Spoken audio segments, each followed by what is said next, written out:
오늘 말씀 1절에 보면 나의 영혼이 잠잠히 하나님을 바라며 나의 구원이 그에게서 나는도다, 이런 말씀이 있습니다. 5절 말씀에도 보면 거의 같은 내용의 말씀이 있는데 나의 영혼아 잠잠히 하나님만 바라라, 나의 소망이 그로부터 나는도다, 이런 말씀이 있습니다. 나의 영혼아 잠잠히 하나님을 바라라. 나의 영혼, 다윗을 의미하는데 다윗이 자기 자신에게 하고 있는 말입니다.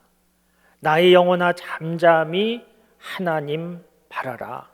다윗이 자기 자신에게 다윗아 하나님 잠잠히 바라보아라, 그렇게 스스로 말하고 있는데, 이렇게 잠잠히 하나님을 바라보라고 하는 것을 거꾸로 생각해 보면 지금 상황이 잠잠하지 않다는 겁니다. 잠잠하지 않기 때문에 자기 자신에게 나의 영혼아 잠잠해라, 하나님을 바라라, 이렇게 스스로 말하고 있습니다. 다윗의 인생 가운데 어려움이 많이 있었는데 크게 보면 세 가지 어려움이 있었습니다. 왕이 되기 전에 사울 왕이 다윗을 죽이려고 할 때 도망 다니던 시절, 그때 참 어려웠습니다. 그리고 왕이 된 후에 부하 장수 우리아의 아내 밧세바와 범죄했을 때 그때도 참 어려웠습니다. 그리고 인생의 노년기 때에 그의 아들 가운데 압살롬이라고 하는 아들이 아버지를 죽이고 자기가 왕이 되려고 구테타를 일으켰을 때 그때도 참 어려웠습니다. 다윗이 쓴 시편을 살펴보면 이 세 가지 사건이 배경이 된 그런 시편들이 많이 있는데, 오늘 시편 62편도 압살롬이 아버지를 죽이려고 구테타를 일으키고 공격해 왔을 때 다윗이 도망가면서 쓴 시입니다. 이 압살롬의 공격, 아버지 다윗의 도망, 이것을 배경으로 하는 시가 10편 정도 되는데 그 중에 한 편이 오늘 시편 62편 말씀입니다. 오늘 말씀 3절과 4절 말씀에 보면 무너지는 담과 흔들리는 울타리 같이 사람이 죽이려고 언제까지 공격하느냐, 이런 말이 있고, 그들이 그를 그의 높은 자리에서 떨어뜨리려고 거짓을 일삼으며 입술에는 축복인데 속으로는 저주가 있다, 이런 표현이 있습니다.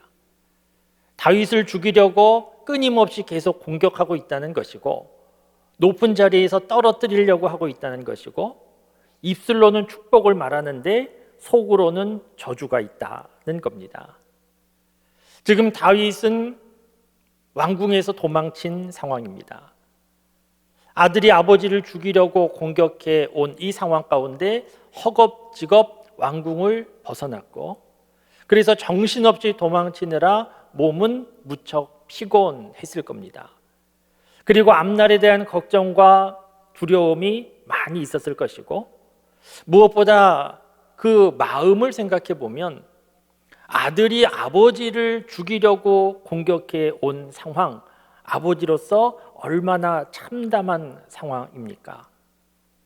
특별히 아들 혼자 공격해 온 것이 아니고 다윗 왕과 함께 했던 신하들이 아들과 함께 역모를 꾸민 것이기 때문에 그 신하들에 대한 배신감도 상당히 컸을 겁니다. 그러니까 다윗에게 있어서 상당히 충격적인 사건이 발생한 것이고, 이렇게 충격적인 사건 가운데 몸과 마음이 지금 무너지는 상황이고, 다윗의 인생 자체가 흔들리고 무너지는 위기 상황이었습니다. 마음이 무너지는 상황, 정말 위험한 상황입니다. 언제부터인가 병원에 가면 의사가 환자를 진찰하고 환자에게 스트레스성입니다. 뭐 그렇게 말씀하는 내용들을 종종 들을 수 있습니다. 아마도 의사의 입장에서 환자가 자꾸 아프다 그러는데 정확히 뭐가 문제인지 말하기는 조금 어렵고, 그러한 상황 가운데 스트레스성이다, 뭐 이렇게 말하지 않나, 그런 느낌을 좀 가져봅니다. 그런데 스트레스성이다 그렇게 말하면 설득력은 있습니다. 왜냐하면 그렇게 스트레스를 받으면 몸의 병으로 나타날 수 있고, 실질적으로 질병 가운데 시민성 질환이라고 분류되는 질병들이 있습니다. 시민성 질병은 그 병의 원인이 마음에 있는 질병입니다. 그러니까 마음이 무너지면 그 삶이 무너지기 쉬운데, 오늘 본문 말씀에 다윗은 몸도 피곤하지만 무엇보다 아들과 믿었던 신하들로부터 배신당한 실망감, 분노, 이런 것으로 인하여서 다윗은 지금 흔들리고 무너지는 상황이었습니다. 저와 여러분도 인생을 살아가는 중에 다윗과 같은 왕은 아니지만 저와 여러분도 아무 걱정 근심 없이, 정말 아무 생각 없이 백지로 그렇게 살지는 않습니다. 서로 좀 정도의 차이는 있지만 누구나 삶의 상황과 현장에서 이러저러한 생각이 있고 근심이 있고 걱정이 있고, 그것이 좀 심하여서 삶이 흔들리고 요동하는 것과 같은 그런 상황도 있고, 오늘도 이렇게 금요 기도회로 모이신 우리 교우들 가운데 이 다윗처럼 주체할 수 없는, 스스로 자기 자신을 다스릴 수 없는 요동치는 것과 같은 이런 생각과 마음으로, 때로는 걱정과 근심으로 하나님 앞에 나오신 분들도 있을 수 있습니다. 이 부분에서 마음과 생각을 잘 관리해야 되는데 오늘 말씀을 잘 보실 수 있기를 바랍니다. 다윗은 어떻게 하고 있는가 하면 자기 자신을 향하여서 잠잠하라, 잠잠하라 이렇게 말합니다. 흥분하지 말아라, 조용히 있어야 된다, 스스로에게 이렇게 말합니다. 잠잠하라고 말하는 이유는 무엇이겠습니까? 상식적으로 생각해 보아도 흥분하게 되면 판단력을 잃어버리고 흥분하면 실수하기 쉽습니다. 요즘 방송에서 토론하는 프로그램들이 많이 있는데, 토론할 때 뭐 꼭 누가 이기려고 하는 건 아니지만 토론할 때 누가 이기는가? 흥분하지 않는 사람이 이깁니다. 토론하는 과정 중에 뭔가 좀 마음에 들지 않는 기분 나쁜 말을 들었을 때 그것을 아무렇지도 않게 넘기지 못하고 그 말을 듣고 흥분하기 시작하면 그 다음부터 토론이 제대로 되지 않습니다. 살아가는 동안에 때로는 말싸움도 하지 않습니까? 말싸움 할 때도 흥분하는 사람이 집니다. 흥분하면 논리적으로 말하기 어렵고 말을 더듬게 되고, 흥분하면 목소리도 커지고, 그러다가 폭력적으로 이렇게 되기도 쉽습니다. 그래서 흥분해서 폭력을 행사하여 어려움 당하는 그런 사람도 많이 있지 않습니까? 운동선수들도 흥분하기 시작하면 경기에 집니다. 그래서 일부러 실력이 좀 약한 팀에서 상대편 선수들을 자극하고 일부러 반칙하고, 그래서 상대편 선수들을 흥분시키는 그런 일들이 있고, 또 홈 경기에 다른 지역에서 다른 나라에서 상대편 선수들이 오는 것 볼 때 홈 관중들은 그 상대편 선수들을 자극하려고 할 수 있는 온갖 방법을 다 동원해서 응원합니다. 그래서 상대편 선수들이 뭔가 흥분해서 제 기량을 발휘할 수 없도록 그렇게 하는 건 많이 봅니다. 시험을 치르는 수험생도 마음이 평안하지 않으면, 흥분하면 실수하기 쉽고 제 기량을 발휘하기 어렵습니다. 무엇보다 우리 믿음의 사람들이 삶의 여러 가지 상황 가운데 걱정, 근심 가운데 빠지고 요동치는 여러 가지 상황 가운데 흥분하게 되면 문제가 무엇인가 하면 하나님이 잘 보이지 않게 됩니다.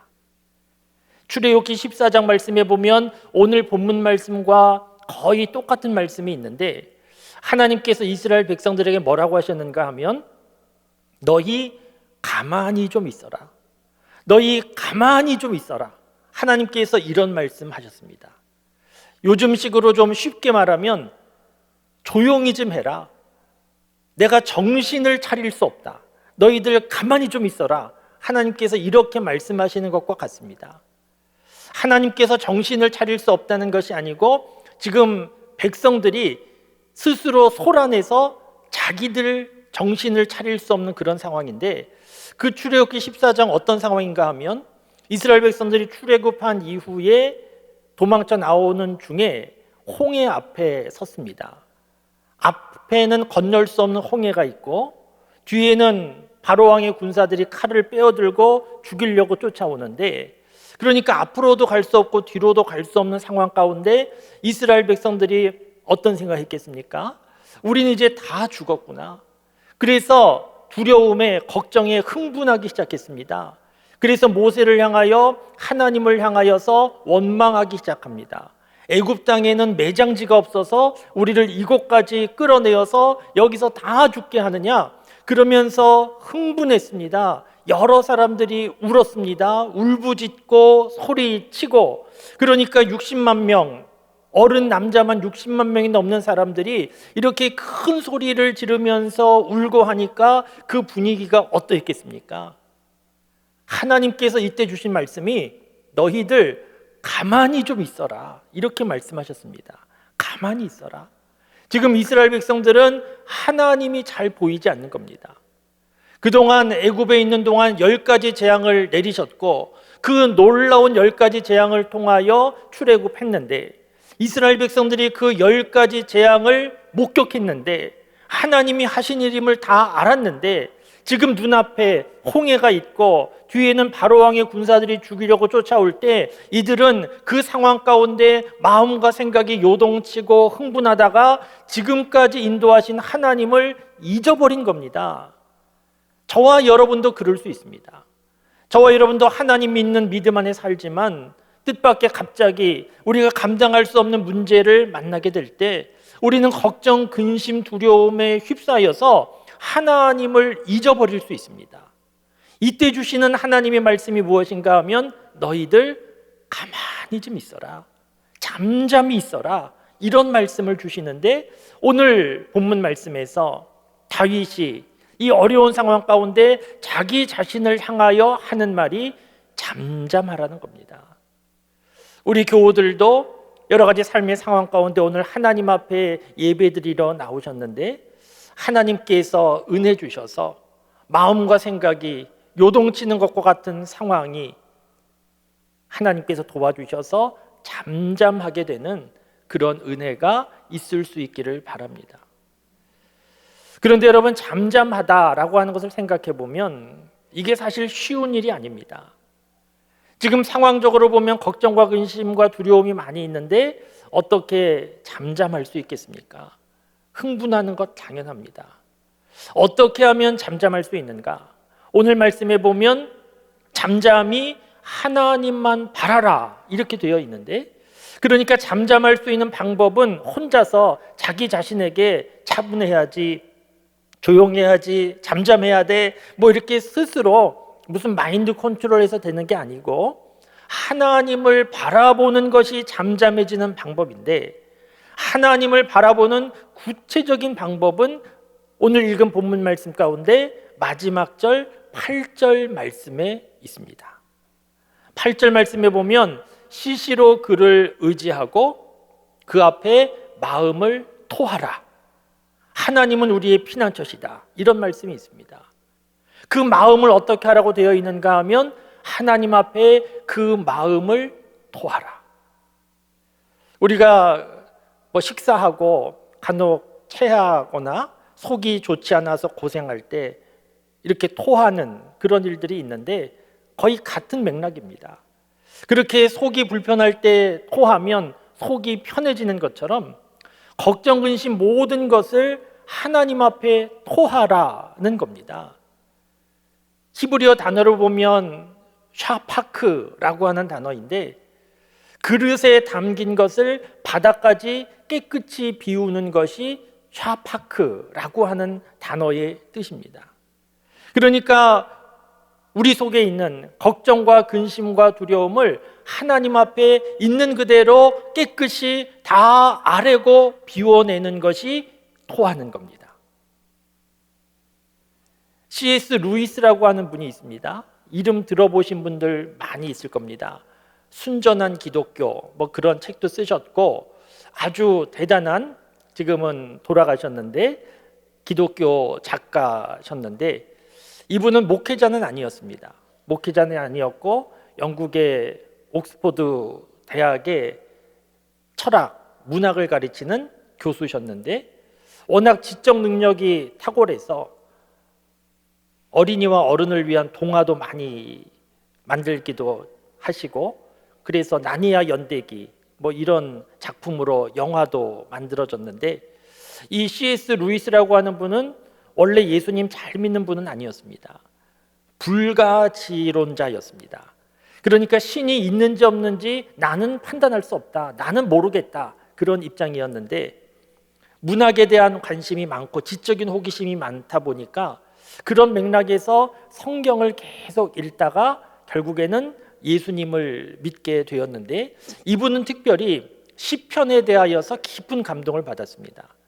그래서 시편에 대한 묵상 그런 책도 썼고 우리나라 말로 번역도 됐는데 그 책에 보면 하나님, 시편에서 만난 하나님에 대하여 어떻게 쓰고 있는가 하면 하나님은 내가 어떤 말을 하든지 무엇을 쏟아 놓든지 그대로 다 받아주시는 하나님이시다. 그렇게 쓰고 있습니다. 그러니까 하나님에 대하여서 하나님 나 하나님에 대하여 실망했습니다. 하나님 이게 뭡니까? 하나님 도대체 살아계시기는 한 겁니까?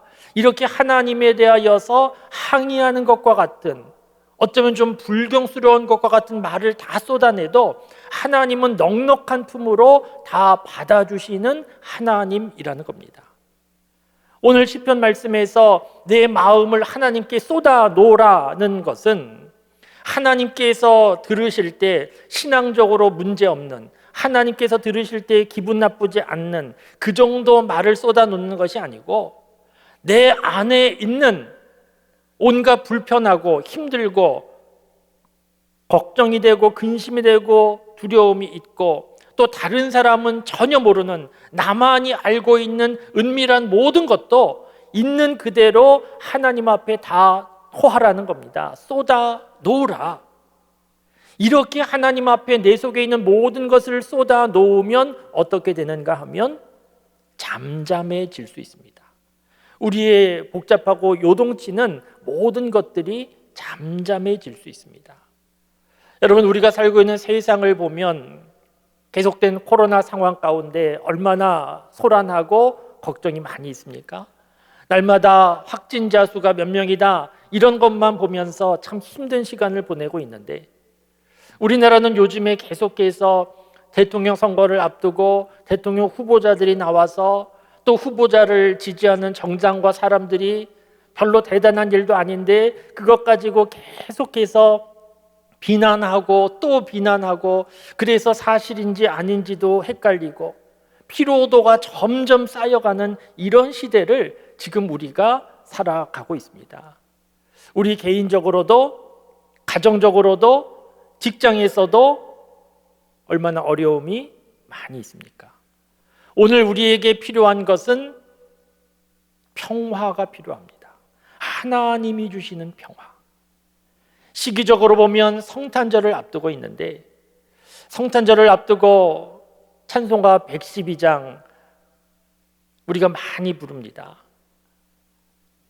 예수님께서 세상에 오셨는데 평강의 왕이 오셨다. 평강의 왕이 오셔서 어떻게 되셨는가? 그 소란하던 세상이 다 고요하더라. 이런 찬송 우리가 많이 하지 않습니까? 이 세상 참 소란하고 요동치고 우리 한 사람 한 사람도 쉽지 않은 인생을 살아가는데 이렇게 살다 보면 피곤하고 지치고 삶이 흔들리고 무너지기 쉬운데, 오늘 저와 여러분들에게 필요한 것, 다윗이 고백하고 있는 대로 잠잠히 하나님을 바라고 그 앞에 내 마음을 토하는 것이 오늘 저와 여러분들에게 필요한 일입니다. 이 일을 위하여 오늘 우리가 이렇게 모인 겁니다. 오늘 하나님 앞에 우리가 마음을 쏟아 놓을 때 하나님은 그 모든 것들을 넉넉한 품으로 다 받아주시고, 하나님께서 그 모든 짐을 대신 짊어져 주시고 우리에게 잠잠하게 차분하게 평화를 허락해 주실 줄 믿습니다. 이렇게 하나님이 주시는 은혜와 평화 가운데 하루하루 삶을 살고, 오늘 다윗이 고백하고 있는 것처럼 하나님은 나의 구원이십니다. 나의 반석이십니다. 나의 피난처십니다. 나의 소망이십니다. 분명한 이런 믿음을 가지고 하루하루 살아서, 세상은 또 우리의 삶은 흔들리고 요동하고 있는 것 같지만 하나님이 붙잡아 주시고 하나님께서 지켜주셔서 주 안에서 주시는 참된 평화를 누리며 잠잠히 흔들리지 않고 믿음 안에서 항상 기뻐하고 감사하며 그렇게 살아갈 수 있는 저와 여러분들의 삶이 다 되실 수 있기를 주님의 이름으로 축원합니다.